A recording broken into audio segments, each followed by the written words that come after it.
呢件事係25、30年前嘅事，嗰陣時仲未有智能電話，手提電話都係啱啱開始普及。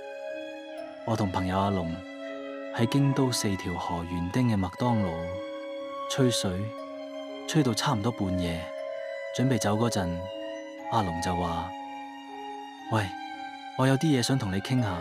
我就奇怪咁問啊，咩事啊？佢就有啲唔好意思咁講啊。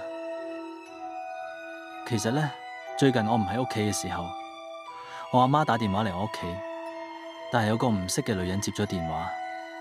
我心諗，咦，乜料啊？就笑住問：喂，你係咪開始同女仔一齊住啊？阿龍即刻反駁：點會啊？如果真係咁，我叫佢唔好接電話咪得咯，仲使乜搵你傾啊？我就話：哈哈，講笑啫。咁不如即刻打去你屋企試下啦。嗰陣我啱啱買咗部手機，就即刻打去佢屋企。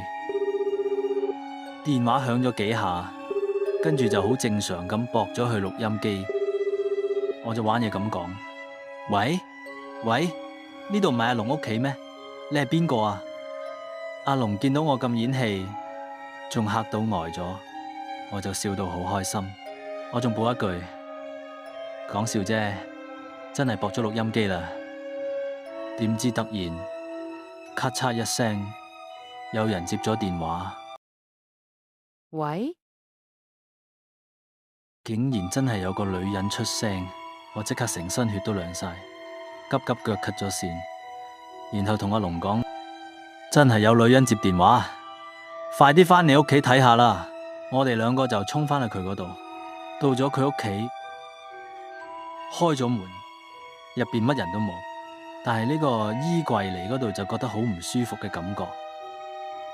我鼓起勇氣，啪一聲拉開，入邊竟然有個假人頭擺喺度，我即刻哇哇哇咁叫啊！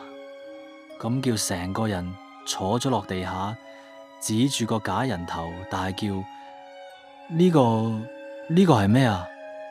阿窿就解釋話：之前呢，我住嗰度有次飲醉酒返屋企，喺垃圾站見到就佢拎返嚟，搬屋嗰陣呢，好多嘢都掉咗，但係唔知點解就唔捨得掉佢，我就大叫：唔好講咁多，馬上即刻攞去掉咗佢。